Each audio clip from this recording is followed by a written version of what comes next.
Theodore Roosevelt once said, "It is hard to fail, but it is worse to have never tried to succeed."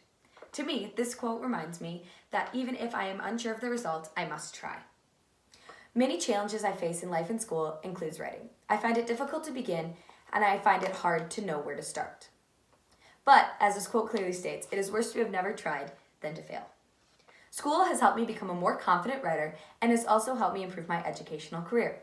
In this speech, I'll share ways in which I connected with the choices of successful students and the dealing with public speaking fears documents. First, I'll share 2 ways in which I connected with the choices of successful students.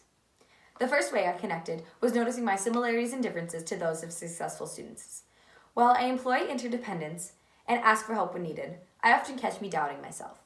I do not believe that what I am doing is good enough for myself or for others. Another way I connected to this document was seeing how I could change my mindset in order to become a more successful student.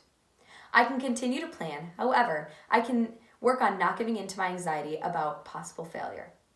This document has helped me realize how some of my actions were negative and how I can change my mindset in order to become a more successful student. Next, I'll share 2 ways in which I connected with the Dealing with Public Speaking Fears document. First, I connected to the point that a little nervousness helps you give a better speech. As someone who has been involved in theater and drama for many years, I understand that when we are a little bit nervous, we do end up giving a better performance. Personally, I do not have a fear of public speaking. However, I find that before speeches or other presentations, I do tend to get a little bit nervous, and I find that this does help me give a better speech.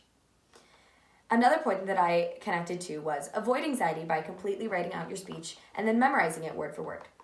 I like to plan, and I find it lessens my anxiety to completely plan out my speech. However, I do not make it a habit of memorizing it word for word. I go back into my speech and find the most important points to talk about. The Dealing with Public Speaking Fears document has helped me realize that I do not have much speaking anxiety. Many challenges I face in life and in school includes writing. I find it difficult to write and be confident in what I did do. However, I've shared ways in which I connected with the choices of successful students and the Dealing with Public Speaking Fears handout. As my beginning quote tells, it is better to fail than to have never succeeded.